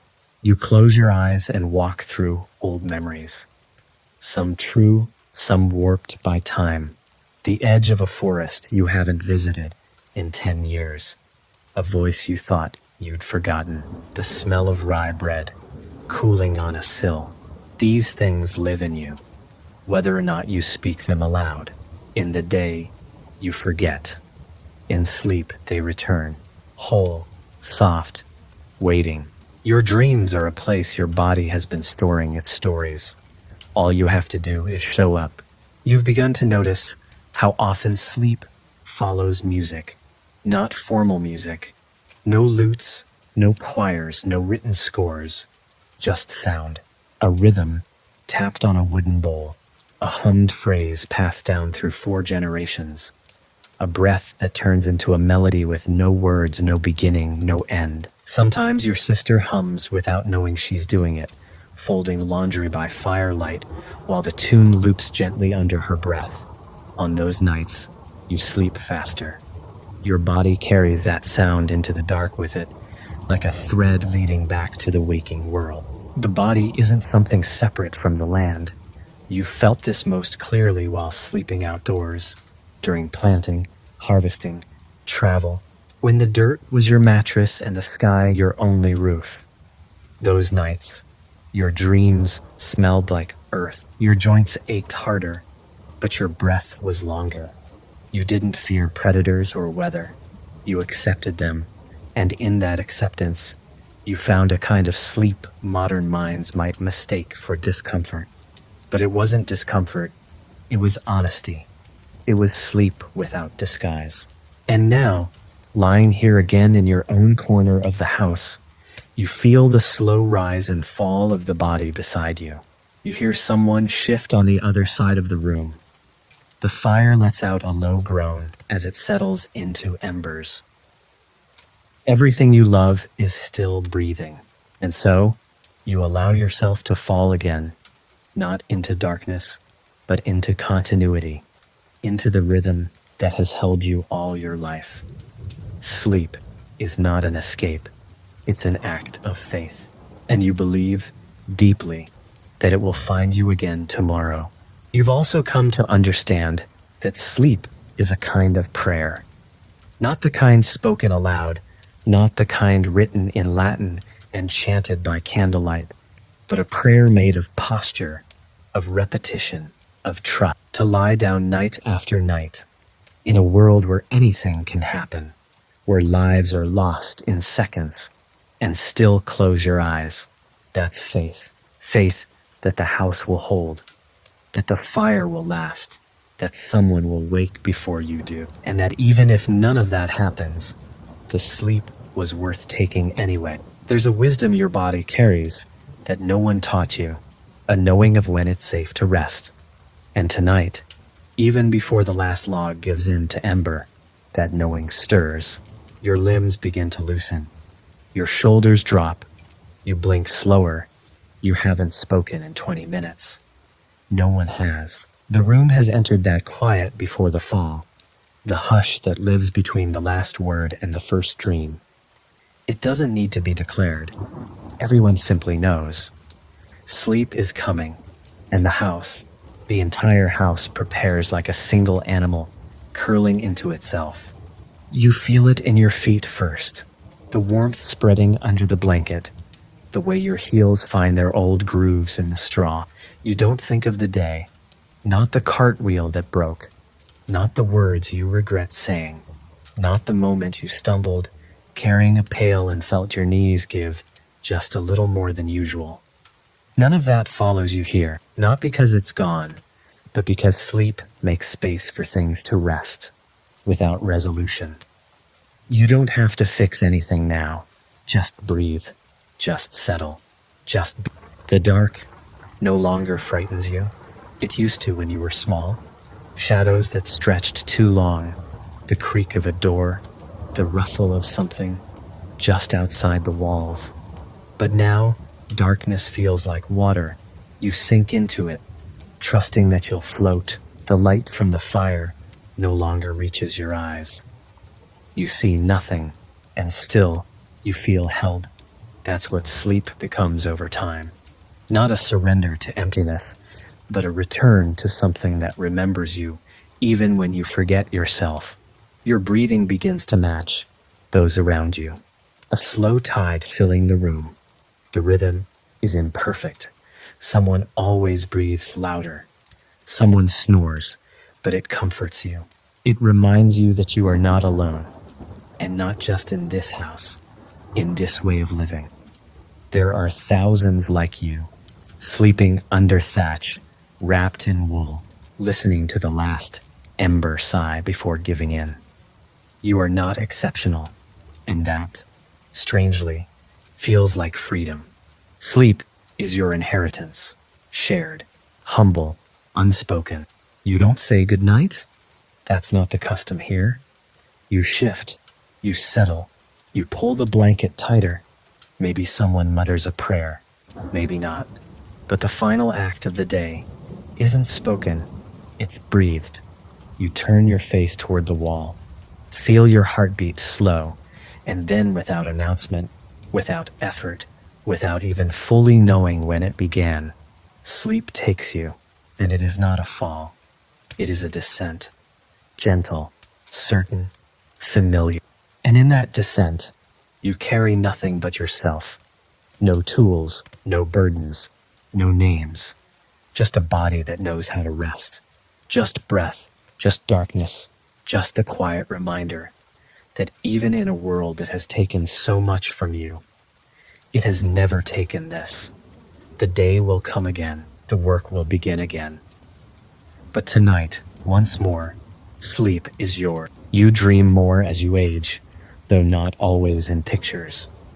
Sometimes your dreams feel like textures, the way linen feels after drying in summer wind, the damp cool of morning soil, the weight of snow on your shoulders before the fire warms your spine. You wake not with stories, but with sensations still clinging to your skin, like dust that won't brush off.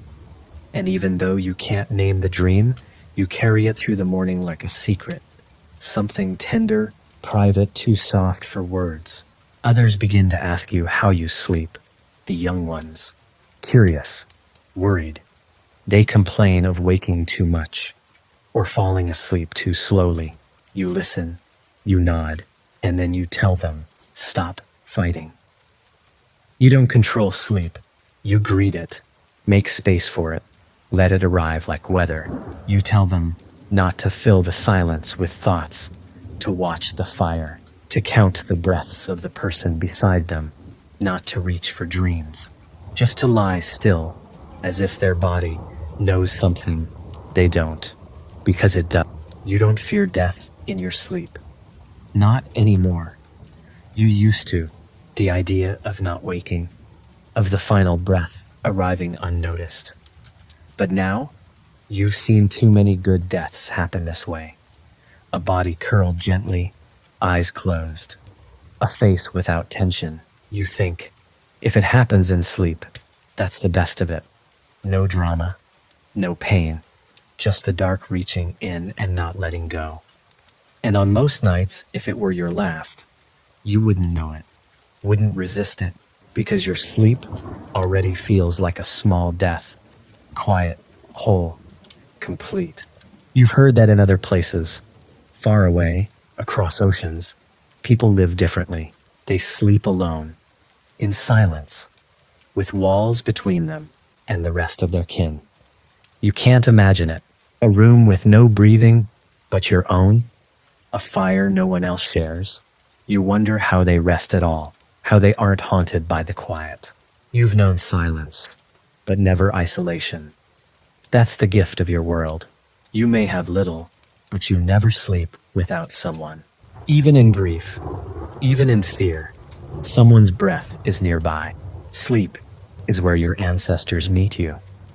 Not in visions, not in ghostly visitations, but in your posture, in the way your hands rest on your chest, in the creak of your knees when you curl beneath a blanket. You inherited more than land or tools. You inherited the method of rest, passed down through thousands of nights, through straw and sickness and war and winter. You're not inventing anything new. You're simply remembering how to be a body in the dark. And tonight, like every night before, the darkness comes, not like a wall, but like a door. It opens. You step through, the fire lowers, the breathing deepens. And again, without asking, you are received. You do not have to explain. You do not have to prove. You simply lie still in the home you've built with your breath and fall into the one thing no one can take from you: rest, real and ancient and whole. The years have folded in on themselves. You no longer count the seasons. You know them by the way your bones behave. The stiffness in spring, the heaviness in winter, the ease in late summer when the sun lingers and your hands are busy but not yet cold. And every year you return to the same bed, not the same straw that changes, thinned and replaced, but the same spot, the same corner, the same shape carved by your body, night after night. You've worn yourself into the house like a song that never ends, only hums quieter over time. Your sleep is lighter now. You wake more often, sometimes for no reason, but you're not bothered. The quiet doesn't frighten you. You listen to it. You sit in it. Sometimes you don't even lie back down right away.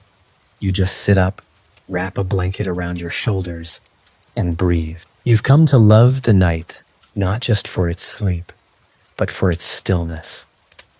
You think clearer in those moments. You remember things without trying. You feel the years like echoes bouncing gently off the beam. You've seen nearly everyone you love sleep. It's one of the strangest and most beautiful privileges of living long, knowing what people look like when they let go. You've watched children and elders, lovers and enemies, all eventually surrender to the dark. Some thrash, some curl tight, some lie still like saints, but all of them, in the end, sleep. And when they do, they become human again, soft, breath-bound, ordinary. It humbles you, reminds you that no one escapes this rhythm, not kings, not beggars, not even you. One day, they'll speak of you in past tense. They'll talk about the way you slept through storms, or how you could fall asleep mid-sentence by the fire. Someone will remember the way you folded your hands, the way your breath slowed before the rest of the room. Someone younger will take your corner of the bed. They'll fluff the straw, not knowing you once cried, there after losing someone.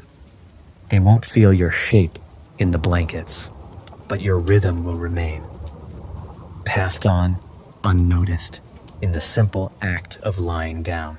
When your time comes, you hope it finds you asleep, not because you fear death, but because it would be fitting. After a lifetime of returning to the dark with trust, with rhythm, with breath, it would feel right to take one final descent, not abrupt, not sharp, just a soft falling, like every night before. A quiet breath in, a slower breath out, and then nothing, not in fear, but in completion. And until that moment arrives, you will keep sleeping, night after night, in the same body, in the same bed, under the same sky. You will let the darkness gather around you, not as threat, but as balm.